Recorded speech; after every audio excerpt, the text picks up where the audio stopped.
Class 8 सामाजिक विज्ञान संसाधन एवं विकास। इसका फर्स्ट चैप्टर संसाधन रिसोर्स के बारे में हम लोग देखेंगे आज। इसके जो भी प्रश्न हैं जिसमें चैप्टर नंबर 1 रिसोर्स यानी कि संसाधन वो सारी चीज़ें हैं जिसका हम लोग उपयोग करते हैं, चाहे वो कुर्सी है, चाहे वो सुई है, बर्तन हो, अनाज हो, बाल झाड़ने वाला कंघा हो, शहद की बोतल हो, यानी कि जो भी चीज़ें हैं जिसका मनुष्य उपयोग कर रहा है वो सभी चीज़ें संसाधन कहलाती हैं।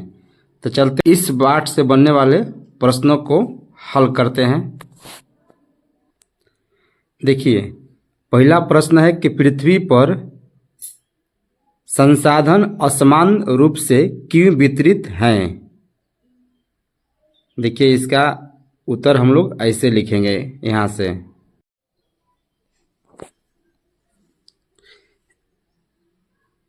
से लिखेंगे, प्राकृतिक संसाधनों का वितरण भूभाग, जलवायु, ऊंचाई जैसे अनेक भौतिक कारकों पर निर्भर करता है। पृथ्वी पर इन कारकों में विभिन्नता होने के कारण संसाधनों का वितरण असमान है। आप लोग यहाँ से इसको लिख लीजिएगा। दूसरा प्रश्न है संसाधन संरक्षण क्या है। तो संसाधनों का सतर्कतापूर्वक उपयोग करना और उन्हें नवीकरण के लिए समय देना संसाधन संरक्षण कहलाता है। यहाँ तक इसको हम लोग लिख लेंगे। चलते हैं अगले प्रश्न पर। अगला प्रश्न है 3 नंबर, मानव संसाधन महत्वपूर्ण क्यों है। देखिए, इसे ऐसे लिखेंगे, मानव संसाधन। यहाँ से लिखेंगे हम लोग और अधिक संसाधन बनाने के लिए प्रकृति का सबसे अच्छा उपयोग तभी कर सकते हैं जब उनके पास ऐसा करने का ज्ञान, कौशल तथा प्रौद्योगिकी उपलब्ध हो। इसलिए मनुष्य एक विशिष्ट प्रकार का संसाधन है। यहाँ तक आप लिख लीजिएगा। ये चलते हैं अगले प्रश्न पर। अगला प्रश्न है सतत पोषणीय विकास क्या है। तो इसका हल ऐसे करेंगे हम।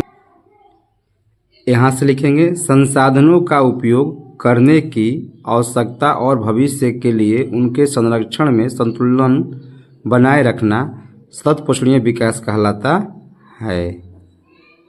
यहाँ तक लिख लेना है। चलते हैं अगले प्रश्न पर।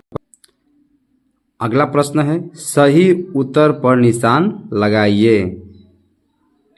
पहला प्रश्न है कि निम्नलिखित में से कौन संसाधन को निर्धारित नहीं करता है। देखिए, क में दिया है उपयोगिता। अगर उपयोगिता नहीं रहेगी संसाधन का कोई महत्व नहीं है।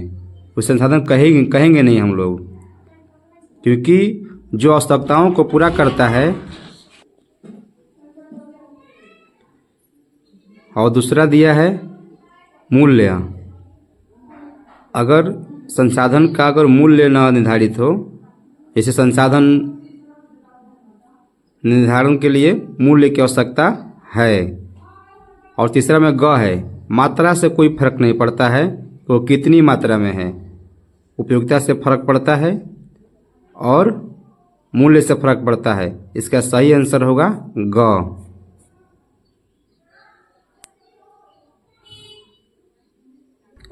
और दूसरा है निम्नलिखित में से कौन सा मानव निर्मित संसाधन है। तो देखिए, कैंसर उपचार की औषधियाँ ये कौन बनाता है। तो मानव बनाता है। तो यह सही है। दूसरा देख लेते हैं, झरने का जल,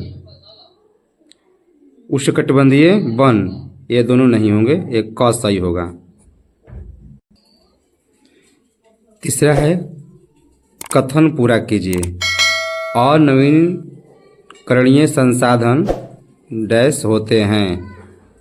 पहला में है सीमित भंडार वाले, मनुष्य द्वारा निर्मित, ग में निर्जीव वस्तुओं से व्युत्पन्न। तो इसका सही आंसर होगा सीमित भंडार वाले और नवीनकरणीय संसाधन होते हैं।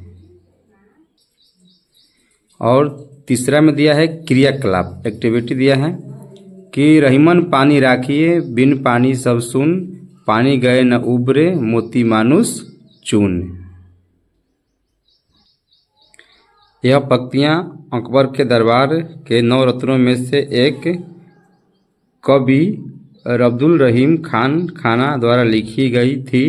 कवि किस प्रकार के संसाधन की ओर संकेत कर रहा है? इस संसाधन के समाप्त हो जाने पर क्या होगा, इसे 100 शब्दों में लिखिए। तो देखिए इसको ऐसे लिखेंगे, हम लोग लिखेंगे ऐसे। कवि अब्दुल रहीम खान खाना पानी शब्द के माध्यम से जीवनदायी प्राकृतिक संसाधन जल की ओर संकेत कर रहे हैं। जल पृथ्वी पर जीवन का आधार है। इसके बिना मनुष्य, पशु, पक्षी, वनस्पति, समस्त जीव जगत अस्तित्व असंभव है। रहीम ने मोती मनुष्य की और चूने का उदाहरण देकर बताया है कि पानी के बिना सब नष्ट हो जाता है। यदि जल संसाधन समाप्त हो जाएंगे तो खेती, उद्योग, पेयजल व्यवस्था और पर्यावरण संतुलन सब बिगड़ जाएगा। अकाल और रोग फैलेंगे, नदियाँ सूख जाएंगी और जीवन सूना हो जाएगा। इसलिए जल संरक्षण अति आवश्यक है।